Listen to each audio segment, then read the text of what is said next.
ഭൂമിശാസ്ത്രപരമായ വ്യത്യാസം കൊണ്ടും കാലാവസ്ഥയുടെ സവിശേഷത കൊണ്ടും ഇടുക്കി മറ്റു ജില്ലകളിൽ നിന്ന് വേറിട്ട് നിൽക്കുന്നു. മലയോര പ്രദേശമായ ഇവിടം ഇന്നും പിന്നോക്കാവസ്ഥയിൽ തുടരുന്നു. ദാരിദ്ര്യ നിർമ്മാർജ്ജനം ലക്ഷ്യമാക്കി കുടുംബശ്രീ വനിതകൾ ചെയ്തുവരുന്ന പ്രധാന പ്രവർത്തനമാണ് സംഘകൃഷി. വനിതകളുടെ കഴിവും വൈദഗ്ധ്യവും മികച്ച പരിശീലനത്തിലൂടെ വികസിപ്പിച്ചെടുത്ത് മാസ്റ്റർ കർഷകരാക്കി ഇവരുടെ സേവനം പഞ്ചായത്തുകളിൽ പ്രയോജനപ്പെടുത്തുന്നു. ഇത് ഇടുക്കിയുടെ അതിർത്തി പ്രദേശമായ ഊന്നുകല്ല്. 12 വർഷമായി റോസ്ലി ഔസേഫ് ഇവിടെ പല ഭാഗങ്ങളിലായി പലതരം കൃഷി ചെയ്തു വരുന്നു.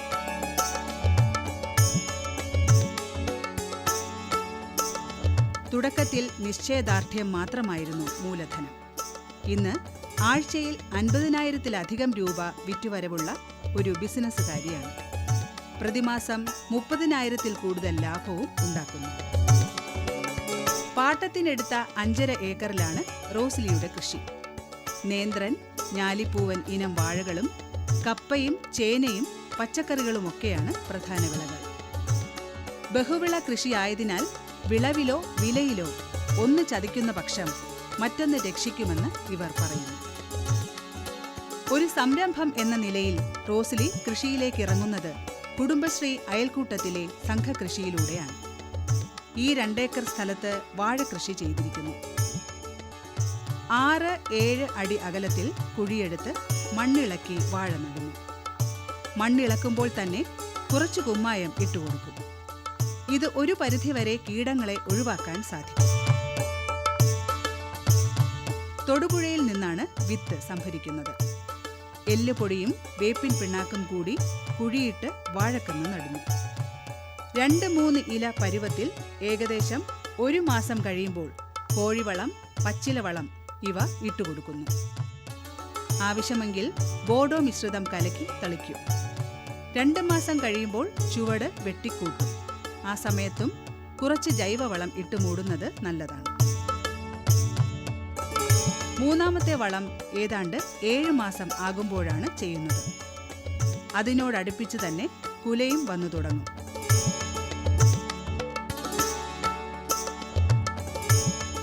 പിന്നീട് 3 മാസം കൂടി കഴിഞ്ഞാൽ വിളവെടുപ്പിന് സമയമാകും. നല്ല വേനൽക്കാലമാണെങ്കിൽ ഇടയ്ക്ക് നനച്ചു കൊടുക്കണം. സമയത്ത് കുല വിളഞ്ഞു കിട്ടാൻ 2 ആഴ്ചയെങ്കിലും കൂടുതൽ വേണ്ടിവരും. ഒരു കുല 10 മുതൽ 12 കിലോ വരെ ഉണ്ടാകും. ഈ കുലകളെല്ലാം നേരിട്ട് തന്നെ വിപണനം നടത്തുന്നു. കുടുംബശ്രീയുടെ ഒരു വണ്ടി ഇവർക്ക് കൊടുത്തിട്ടുണ്ട്. അതിൽ 100-200 കുലകൾ കൊണ്ടുപോകും. പോകുന്ന വഴി മാർക്കറ്റിലും കടകളിലും എല്ലാം വിപണനം നടത്തും. നാടൻ കുല ആയതുകൊണ്ട് വൻ ഡിമാൻഡാണ്. ആഴ്ചയിൽ 2 ദിവസം സ്വന്തം പച്ചക്കറിയും മറ്റ് കുടുംബശ്രീ കൂട്ടുകാരുടെ പച്ചക്കറിയും എറണാകുളം കളക്ടറേറ്റിൽ കൊണ്ടുപോയി വിൽപ്പന നടത്തും. കൊണ്ടുപോകുന്ന സാധനം 2 മണിക്കൂർ കൊണ്ട് വിറ്റുതീരും. ഒരു 30 വർഷമായിട്ട് കൃഷി തന്നെയാണ്. ആദ്യം ഇഞ്ചി കൃഷി തുടങ്ങി. പിന്നെ ഇഞ്ചി, മഞ്ഞൾ, കപ്പ, ചേമ്പ്, ചേന എല്ലാ കൃഷികളും, വാഴ എല്ലാ വക കൃഷികളും ചെയ്യുന്നുണ്ട്. എല്ലാ വക കൃഷിയും ചെയ്ത് ഞങ്ങൾക്ക് സ്വന്തമായിട്ട് സ്ഥലമൊന്നും ഉണ്ടായില്ല. പിന്നെ ഈ സ്ഥലം വാങ്ങിച്ചതും മക്കളെ പഠിപ്പിച്ചതും എല്ലാം ഈ കൃഷിയിൽ നിന്നുള്ള ആദായം കൊണ്ട് മാത്രമാണ്. 12 വർഷം മുമ്പ് 12 വർഷമായിട്ട് ഇപ്പോൾ കുടുംബശ്രീയിൽ നിന്ന് കുടുംബശ്രീ കൂടിയിട്ട് കുടുംബശ്രീയിൽ നിന്നുള്ള ആനുകൂല്യങ്ങളും ഒക്കെ, പിന്നെ വണ്ടി എല്ലാം നമുക്ക് സൗകര്യം ചെയ്ത് നമ്മളുടെ കൃഷി ചെയ്ത് ഉണ്ടാക്കുന്ന എല്ലാ സാധനങ്ങളും നമ്മൾ കൊണ്ടുപോയി നേരിട്ട് വിൽപ്പനയാണ്. അപ്പോൾ ആഴ്ചയിൽ 2 ദിവസം കൊണ്ടുപോയി വിൽക്കുന്നുണ്ട്. 2 ദിവസം നല്ല നമ്മളുടെ നല്ല പച്ചക്കറി സാധനങ്ങളെല്ലാം തന്നെ കൊണ്ടുപോയി ചെല്ലുമ്പോൾ തന്നെ നല്ല കച്ചവടമുണ്ട്. നല്ല രീതിയിൽ കച്ചവടം ചെയ്യണം. നല്ല വില തരുന്നുമുണ്ട്. ന്യായമായിട്ടുള്ള വില നമ്മൾ വാങ്ങിക്കും, കൊടുക്കും. പൈനാപ്പിൾ, അതുമണം ചേമ്പ്, ചേന ഇതെല്ലാം നാട്ടിൽ ഉള്ള എല്ലാ സാധനങ്ങളും നമ്മൾ കൊണ്ടുപോയാണ് വിൽക്കുന്നത്. ഒരു വിഷമില്ലാത്ത ജൈവവളമാണ് ചെയ്യുന്നത്. അപ്പം നല്ല രീതിയിൽ തന്നെ കൃഷി ചെയ്യും, കൊണ്ടുപോയി കൊടുക്കും, മക്കളെ പഠിപ്പിക്കും. മക്കളെ മക്കൾ 3 രണ്ടുപേർക്ക് കല്യാണം കഴിഞ്ഞു. ഒരാൾ ജോലിക്ക് പോകുന്നുണ്ട്, എൻജിനീയറിംഗ് പാസ്സായതാണ്. ഈ വാഴയുടെ ഇടകൃഷിയായി കൂർക്ക കൃഷിയും ചെയ്യുന്നുണ്ട്.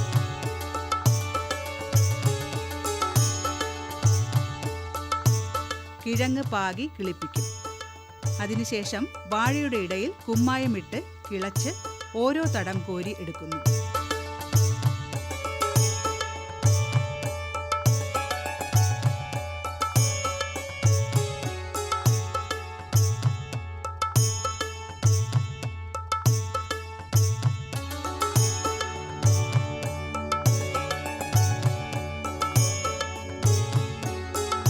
ഈ തടത്തിലേക്ക് കിളിർത്ത് നിൽക്കുന്ന കൂർക്കയുടെ തണ്ട് 2-3 മുറിച്ചു നടുന്നു.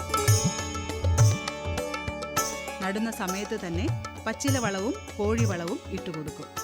അതുകൊണ്ട് തന്നെ പിന്നീട് കൂർക്കയ്ക്ക് പ്രത്യേകിച്ച് ഒരു വളവും ഉപയോഗിക്കേണ്ട.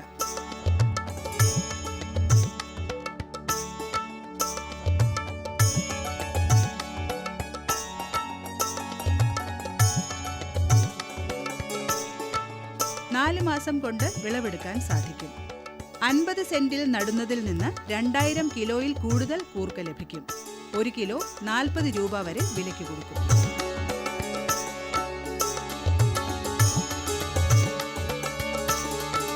വാഴയുടെ ഇടയിൽ മത്തനും കൃഷി ചെയ്തിരിക്കുന്നു. ഈ 2 വിത്തുകൾ വീതം നടും. മുളച്ച് ഒരാഴ്ച കഴിഞ്ഞാൽ കുറച്ചു വളം ഇട്ടുകൊടുക്കും. ചാണകപ്പൊടിയോ കോഴിവളമോ ആണ് ഇടുന്നത്.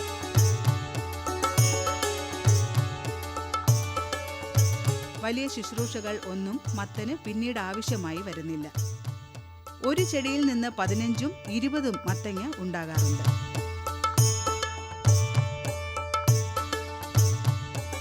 ഒരെണ്ണം 4-5 കിലോ തൂക്കവും ഉണ്ടാകും. കിലോയ്ക്ക് 25-30 രൂപ നിരക്കിൽ വിറ്റഴിക്കും.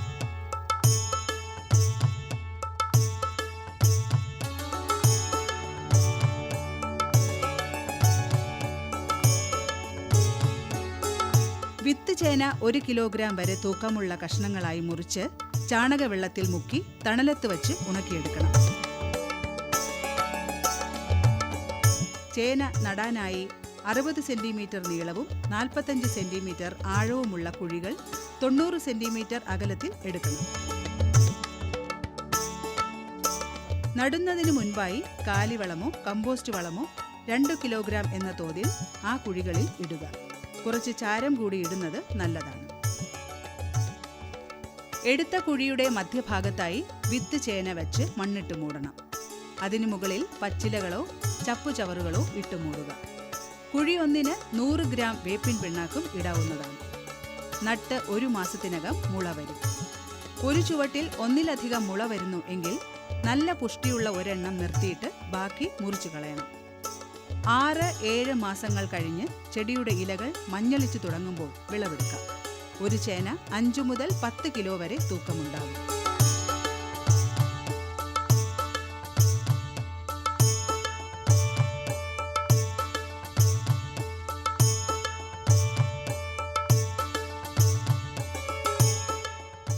കാർഷിക വിജ്ഞാന വ്യാപന പ്രവർത്തനങ്ങളെ ജില്ലയിൽ ഏകോപിപ്പിക്കുന്ന പ്രവർത്തനമാണ് ആത്മ ചെയ്യുന്നത്. പ്രധാനമായും കൃഷി അനുബന്ധ മേഖലകളെല്ലാം സംയോജിപ്പിച്ചുകൊണ്ട് ഒരു ഇൻ്റഗ്രേറ്റഡ് ഫാമിംഗ് സിസ്റ്റം അപ്രോച്ചിനാണ് നമ്മുടെ കേരളത്തിൻ്റെ പ്രത്യേക സാഹചര്യത്തിൽ ഏറ്റവും പ്രാധാന്യം കൊടുക്കേണ്ടത്.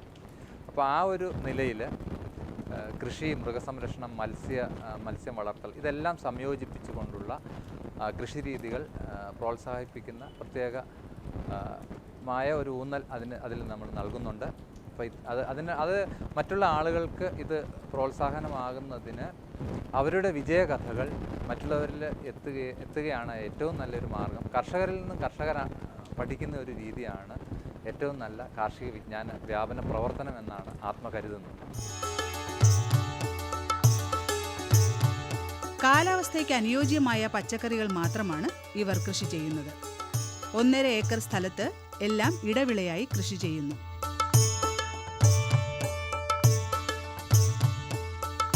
മത്തൻ, വെള്ളരി, പയർ, വെണ്ട, വാഴ തുടങ്ങിയവ ഇതിൽപ്പെടും.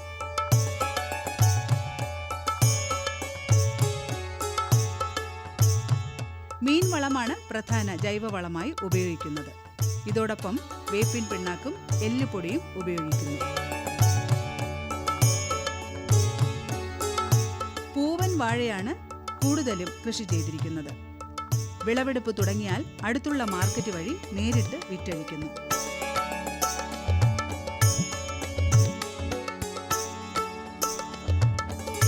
പറമ്പിൽ പാറക്കെട്ടുകൾ ഉള്ളതുകൊണ്ട് പച്ചക്കറി പോളി ബാഗിലും നട്ടുപിടിപ്പിക്കുന്നു. ചെറുപ്പം മുതൽ മീനുകളെ വളർത്താൻ താൽപ്പര്യമായിരുന്ന അൽഫോൻസ പാറക്കെട്ടുകളിൽ സംഭരിക്കുന്ന വെള്ളം ഉപയോഗിച്ച് മത്സ്യകൃഷി തുടങ്ങി. ഇതിലെ വെള്ളം കൃഷിക്ക് നനയ്ക്കാനും ഉപയോഗിക്കുന്നു. അധ്വാനത്തിന്റെ ഫലം പച്ചക്കറി കൃഷിയിൽ നിന്ന് തിരിച്ചു കിട്ടുമെന്ന് ഇവർ ഉറപ്പിച്ചു പറയുന്നു. എല്ലാവിധ പച്ചക്കറികളും ഞാൻ കൃഷി ചെയ്യുന്നുണ്ട്. മനസ്സിന് ഏറ്റവും സന്തോഷം കിട്ടുന്ന ഒന്നാണ് പച്ചക്കറി കൃഷി. കൂടുതലായിട്ടും ജൈവ വളങ്ങളാണ് ഉപയോഗിക്കുന്നത്. ചാണകത്തിൻ്റെ കൂടെ മൂത്രം, പിന്നെ കടലപ്പിണ്ണാക്ക് എന്നിവ പുളിപ്പിച്ചാണ് ഉപയോഗിക്കണേ. പിന്നെ ഹോർമോണായിട്ട് ഫിഷ് അമിനോ ആസിഡ് ഉപയോഗിക്കുന്നു. ശർക്കര 700 ഗ്രാമും 1 കിലോ മത്തിയും കൂടെ ഞുറുക്കിയിട്ട് വെള്ളം ചേർക്കാതെ കാറ്റില്ലാത്ത ഭരണിയിൽ അടച്ച് 40 ദിവസം കഴിയുമ്പോൾ അരിച്ചെടുത്ത് 50 മില്ലി 10 ലിറ്റർ വെള്ളത്തിൽ കലർത്തി ചെടിയിൽ അടിക്കുകയും ഒഴിക്കുകയും ചെയ്താൽ എല്ലാ പച്ചക്കറികളും നന്നായിട്ടുണ്ടാവും.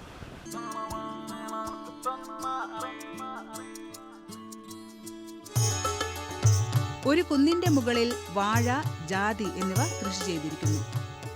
വാഴകൃഷി സാധാരണയാണെങ്കിലും തറനിരപ്പിൽ നിന്ന് 600 അടി ഉയരത്തിൽ ഒരു മല മടക്കുകളായി വെട്ടിയെടുത്ത് വാഴകൃഷി ചെയ്യുന്നു എന്നതാണ് പ്രത്യേകത.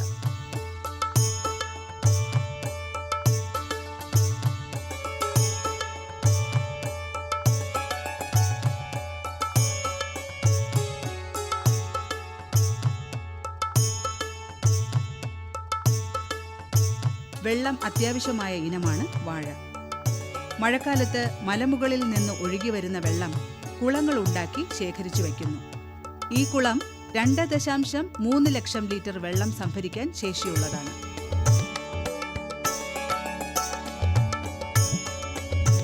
ഹൈ സെൻസിറ്റി പോളി എത്തിലീൻ ഷീറ്റ് 10 അടി താഴ്ത്തിയ വലിയ കുളത്തിൽ വിരിച്ചിരിക്കുന്നു. അതിനകത്താണ് വെള്ളം ശേഖരിക്കുന്നത്. അതുകൊണ്ട് വെള്ളം മണ്ണ് വലിച്ചെടുക്കുന്നില്ല. 4 കുളങ്ങളാണ് ഇങ്ങനെ നിർമ്മിച്ചിരിക്കുന്നത്. കുറച്ച് താഴെയായി അടുത്ത കുളം. അങ്ങനെ എല്ലാ കുളത്തിലും കൂടി 10 ലക്ഷം ലിറ്ററിൽ കൂടുതൽ വെള്ളം ശേഖരിച്ചിരിക്കുന്നു. ഇത് ഉപയോഗിച്ചാണ് വേനൽക്കാലത്ത് കൃഷി ചെയ്യുന്നത്. താഴത്തെ കുളത്തിൽ നിന്ന് മേലോട്ട് വെള്ളം പമ്പ് ചെയ്യും. കൃഷി ചെയ്യാൻ താല്പര്യമുണ്ടെങ്കിൽ വെള്ളം നമ്മുടെ കാലാവസ്ഥയ്ക്ക് സംഭരിക്കാനും അത് പിന്നീട് ഉപയോഗിക്കാനും ഒരു പ്രയാസവുമില്ല എന്ന് ഇദ്ദേഹം തെളിയിച്ചിരിക്കുന്നു. ജലസേചന സൗകര്യം കുറഞ്ഞ സ്ഥലങ്ങളിൽ റബ്ബറല്ലാതെ മറ്റൊന്നും കൃഷി ചെയ്യാൻ വയ്യാത്തൊരു സാഹചര്യമാണ് ഈ നാട്ടിലുള്ളത്.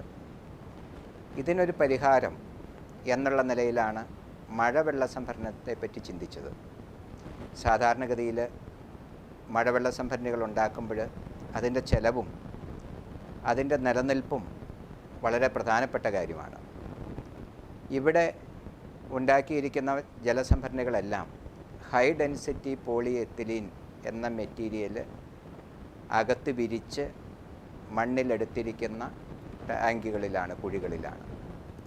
ഇപ്രകാരം ചെയ്യുമ്പോൾ സാധാരണഗതിയിൽ 1 ലിറ്റർ വെള്ളം സംഭരിക്കുന്നതിന് വേണ്ടി വരുന്ന ചെലവ് ഒരു 80 പൈസ എന്ന് കണക്കുകൂട്ടാം. ഇത് ഒരു ലൈഫ് ലോങ് ഇൻവെസ്റ്റ്മെൻ്റ് ആയതുകൊണ്ട് താരതമ്യേന 10, 15, 20 വർഷം കഴിയുമ്പോഴത്തേക്കും 1 ലിറ്റർ വെള്ളത്തിന് നമ്മൾ മുടക്കുന്നത് വളരെ നിസ്സാരമായ പൈസ മാത്രമായിരിക്കും. മറ്റൊന്ന്, കുടിവെള്ളം ഇല്ലാതെ വരുന്ന സാഹചര്യങ്ങളിൽ കിണർ റീചാർജ് ചെയ്യുന്നതിനും മഴക്കാലത്ത് സംഭരിക്കുന്ന ഈ വെള്ളം വളരെ പ്രയോജനപ്പെടും.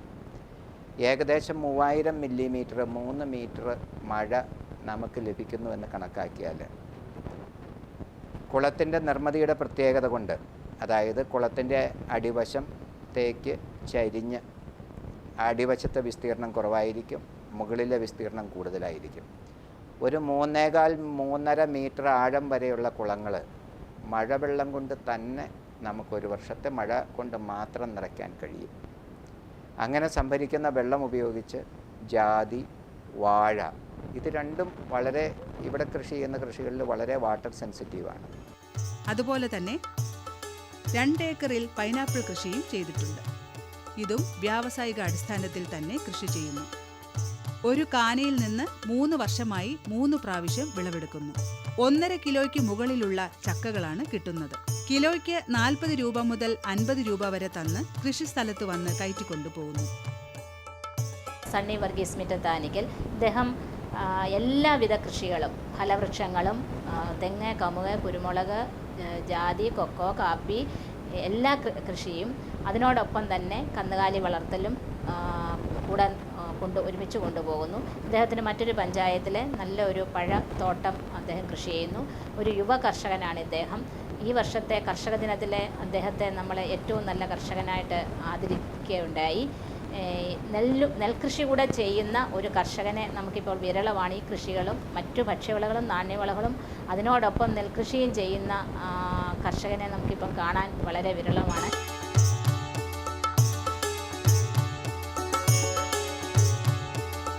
സണ്ണി വർഗീസ് ഇദ്ദേഹത്തെ വടക്കോട് പഞ്ചായത്തിലെ നല്ല കൃഷിക്കാരനായി തിരഞ്ഞെടുക്കുകയും ആദരിക്കുകയും ചെയ്തു. ഇദ്ദേഹം പലതരം കൃഷികളാണ് ചെയ്തിരിക്കുന്നത്. ഇടവിളയായിട്ട് തെങ്ങും ജാതിയും റംബൂട്ടാനും കൂടി കൃഷി ചെയ്തിരിക്കുന്നു. പൈനാപ്പിൾ, കുരുമുളക്, വാഴ, ഇഞ്ചി, മഞ്ഞൾ തുടങ്ങിയ എല്ലാം ഇദ്ദേഹത്തിന്റെ കൃഷിസ്ഥലത്ത് വളരുന്നു. പശു, ആട്, കോഴി, പന്നി തുടങ്ങിയവയും ഇതിന്റെ കൂടെയുണ്ട്. മാത്രമല്ല 2 ഏക്കർ നെൽകൃഷിയും ഈ മലയോര മേഖലയിൽ വിജയിപ്പിച്ചെടുത്തിട്ടുണ്ട്. അതുകൊണ്ടാണ് ഈ പഞ്ചായത്തിലെ നല്ല കൃഷിക്കാരനായി തിരഞ്ഞെടുത്തത്. ഏകദേശം 10 ഏക്കർ സ്ഥലവും എനിക്ക് കൃഷിയുണ്ട്. തെങ്ങ്, ജാതി, കൊക്കോ, റംബൂട്ടാൻ, പൈനാപ്പിൾ, വാഴ, മഞ്ഞൾ, ഇഞ്ചി അങ്ങനെ വിവിധ ഇനം പല കൃഷികളും ചെയ്യുന്നുണ്ട്. 2 ഏക്കർ നെൽകൃഷി എനിക്ക് ഇത് കൂടാതെ ഉണ്ട്. മഞ്ഞളൂർ കൃഷിഭവൻ്റെ ഈ തവണത്തെ ഏറ്റവും നല്ല കൃഷിക്കാരനായിട്ട് എനിക്ക് അവാർഡ് തന്നിട്ടുള്ളതാണ്. ഉദ്ദേശം 2 ഏക്കറിൽ റംബൂട്ടാൻ മാത്രം കൃഷി ചെയ്തിരിക്കുന്നു. ഇതിന് ജൈവവളം കൂടുതലായി ഉപയോഗിക്കുന്നു. നല്ല ചെടിക്ക് ഒന്നിന് 10 കുട്ട ചാണകം ഇട്ടുകൊടുക്കും. മഴക്കാലത്ത് കൂടുതൽ വളം ചെയ്യണം. ആ സമയത്ത് കുറച്ച് 18 രാസവളവും ഇടാറുണ്ട്. സാധാരണയായി മാർച്ച് മാസം പൂവിടും. ഓഗസ്റ്റ്, സെപ്റ്റംബർ വിളവെടുപ്പ് സമയം. കായ ചുവപ്പു കളർ വന്നാൽ 1 മാസം വരെ പൊഴിഞ്ഞു പോകാതെ നിൽക്കും. വിളവെടുപ്പ് തുടങ്ങിയാൽ ഒരു ദിവസം 500 കിലോ വീതം വെട്ടിയെടുക്കാം. നല്ല വിളവാണെങ്കിൽ ഈ 2 ഏക്കറിൽ നിന്ന് 10 ടൺ വരെ ലഭിക്കും. 1 കിലോയ്ക്ക് 200-225 രൂപ വരെ വിലയ്ക്ക് വിൽക്കും.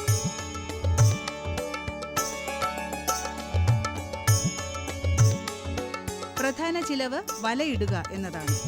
ചിലപ്പോൾ മൊത്തം മരത്തിനും വലയിടേണ്ടി വരും. എങ്ങനെയായാലും 1 കിലോയ്ക്ക് 50 രൂപയിൽ കൂടുതൽ ചിലവ് വരാറില്ല. നല്ല ആദായം ഉണ്ടാക്കാൻ പറ്റിയ ഇനമാണ് മലേഷ്യൻ താരമായ റംബൂട്ടാൻ.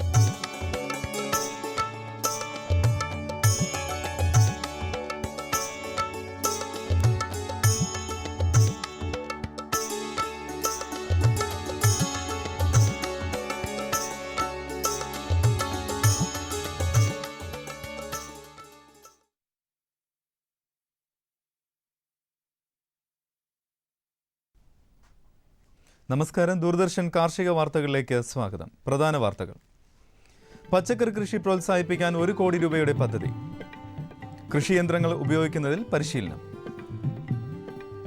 വിശദമായ വാർത്തകളിലേക്ക്. സമഗ്ര പച്ചക്കറി കൃഷി പദ്ധതിയുടെ ഭാഗമായി പച്ചക്കറി കൃഷി പ്രോത്സാഹിപ്പിക്കുവാൻ കൃഷി വകുപ്പ് 1 കോടി രൂപയുടെ പദ്ധതി നടപ്പാക്കും. കാസർഗോഡ് കൃഷി വിജ്ഞാന കേന്ദ്രം നെൽകൃഷിയിലെ യന്ത്രവൽക്കരണം, കൂൺ കൃഷി പരിശീലനം എന്നീ വിഷയങ്ങളിൽ പരിശീലനം നൽകുന്നു. നെൽകൃഷി യന്ത്രവൽക്കരണം എന്ന വിഷയത്തിൽ നടീൽ യന്ത്രങ്ങൾക്ക് ആവശ്യമായ പായ് ഞാറ്റടി നിർമ്മാണം, ഞാറ് നടീൽ യന്ത്രങ്ങളുടെ ഫീൽഡ് ലെവൽ പരിശീലനം എന്നിവ ഉൾപ്പെടുത്തിയിട്ടുണ്ട്. കുടുംബശ്രീ യൂണിറ്റുകൾക്ക് പരിശീലന പരിപാടിയിൽ മുൻഗണന നൽകും. സൗജന്യ പരിശീലനമാണ് കൃഷി വിജ്ഞാന കേന്ദ്രം നൽകുന്നത്. കൂടുതൽ വിവരങ്ങൾക്ക് ബന്ധപ്പെടാവുന്ന ഫോൺ നമ്പർ 0499 4 232 993. കോഴി വസന്തയ്ക്കെതിരായ പ്രതിരോധ കുത്തിവയ്പ്പിലെ പ്രശ്നങ്ങൾ പരിഹരിക്കുവാൻ തമിഴ്നാട് വെറ്റിനറി കൗൺസിൽ ഗുളിക രൂപത്തിലുള്ള ഓറഞ്ച് പെല്ലറ്റ് വാക്സിൻ പുറത്തിറക്കി. ശീതീകരണത്തിൽ വരുന്ന വ്യതിയാനം കൊണ്ട് മരുന്നിന്റെ ഗുണനിലവാരം കുറയുന്നില്ല എന്നതും കർഷകർക്ക് നേരിട്ട് കൈകാര്യം ചെയ്യാൻ കഴിയുമെന്നതാണ് പുതിയ വാക്സിന്റെ പ്രത്യേകത. ഇപ്പോൾ പെല്ലറ്റ് വാക്സിൻ 14 ദിവസം പ്രായമായ കോഴിക്കുഞ്ഞുങ്ങൾക്ക് ഒരു ഗുളിക എന്ന തോതിലാണ് നൽകേണ്ടത്. പിന്നീട് 8ാമത്തെ ആഴ്ചയും അതിനുശേഷവും 3 മാസത്തിൽ ഒരെണ്ണം എന്ന തോതിലും നൽകാം.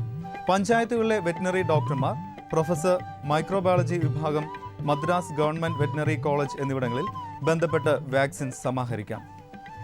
മൃഗസംരക്ഷണ വകുപ്പിന്റെ വിജ്ഞാന വ്യാപന വിഭാഗം സംഘടിപ്പിക്കുന്ന ദ്വിദിന ശില്പശാല ഒക്ടോബർ 7-8 തീയതികളിൽ തിരുവനന്തപുരം സംസ്ഥാന വെറ്റിനറി കൗൺസിൽ ഹാളിൽ നടക്കും. ശില്പശാലയുടെ ഉദ്ഘാടനം മൃഗസംരക്ഷണ വകുപ്പ് ഡയറക്ടർ ഡോക്ടർ NN ശശി നിർവഹിക്കും. വളർത്തുപക്ഷികൾ, വന്യമൃഗങ്ങൾ, അരുമപക്ഷികൾ, മൃഗചികിത്സാ സൗകര്യങ്ങൾ, ഗവേഷണം, വിജ്ഞാന വ്യാപനം എന്നീ വിഷയങ്ങളിൽ സെമിനാറുകൾ നടക്കും. റബ്ബർ ഷീറ്റ് സംസ്കരണം, തരംതിരിക്കൽ എന്നിവയിൽ റബ്ബർ ബോർഡ് ഒക്ടോബർ 9-10 തീയതികളിൽ പരിശീലനം നൽകുന്നു. കൂടുതൽ വിവരങ്ങൾക്ക് ബന്ധപ്പെടാവുന്ന ഫോൺ നമ്പർ 0481235325. കമ്പോള നിലവാരം.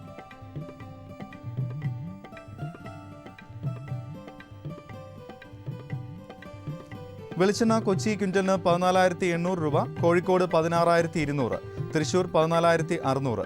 കൊപ്ര കൊച്ചി 10,055, കോഴിക്കോട് 10,300, തൃശൂർ 9,765. കുരുമുളക് അൺഗാർബിൾഡ് 65,000, ഗാർബിൾഡ് 68,000, ചുക്ക് മീഡിയം 22,000, ബെസ്റ്റ് 24,000, മഞ്ഞൾ സേലം 6,700, ഈറോഡ് 7,000. അടയ്ക്ക പുതിയത് 20,000 മുതൽ 21,000 വരെ. Kochi rubber RSS 5 11,900, rubber RSS 4 12,100, Kottayam rubber RSS 5 14,800, rubber RSS 4 12,100. കമ്പോള നിലവാരം കൊച്ചിയിൽ. വെളിച്ചെണ്ണ ക്വിൻ്റലിന് 14,800 രൂപ, കൊപ്ര 10,055, പിണ്ണാക്ക് എക്സ്പെല്ല 2,300, റോട്ടറി 3,000, കുരുമുളക് അൺഗാർബിൾഡ് 65,000, ഗാർബിൾഡ് 68,000, ചുക്ക് മീഡിയം 22,000, ബെസ്റ്റ് 24,000, മഞ്ഞൾ നാടൻ 6,200. അടയ്ക്ക പുതിയത് 20,000 മുതൽ 21,000 വരെ. ജാതിക്ക തൊണ്ടൻ കിലോഗ്രാമിന് 260 മുതൽ 290 രൂപ വരെ. തൊണ്ടില്ലാത്തത് 460 മുതൽ 490 വരെ. ജാതിപത്രി 700 മുതൽ 800 വരെ. ഗ്രാമ്പു 1000 രൂപ. റബ്ബർ RSS 5 ഗ്രേഡ് ക്വിൻ്റലിന് 11,900, റബ്ബർ RSS 4 12,100, ഒട്ടുപാൽ 7,600, ലാറ്റക്സ് 8,300 രൂപ. കമ്പോള അവലോകനം. ദീപാവലി ആഘോഷങ്ങൾക്ക് തുടക്കം കുറിച്ചതോടെ ഉത്തരേന്ത്യയിൽ കുരുമുളകിന് ആവശ്യം വർദ്ധിച്ചു. ഹൈറേഞ്ച് മുളകിന് അനുഭവപ്പെട്ട ഡിമാൻഡ് ഉൽപാദന മേഖലകളെ സജീവവുമാക്കി. മികച്ച ഇനം കുരുമുളക് കിലോ 680 രൂപയിലാണ്. ആഭ്യന്തര ആവശ്യം ശക്തമായാൽ ഉൽപ്പന്നം കൂടുതൽ ശ്രദ്ധിക്കപ്പെടാം. ഉത്തരേന്ത്യയിൽ ശൈത്യകാലം ആരംഭിക്കുന്നതോടെ ചുക്കിന് ആവശ്യക്കാർ എത്തുമെന്ന നിഗമനത്തിനാണ് വ്യാപാരികൾ. ടെർമിനൽ മാർക്കറ്റിൽ കാര്യമായി ചുക്കില്ല. സീസണിലും റബ്ബർ ടാപ്പിംഗ് തളർച്ചയിലാണ്.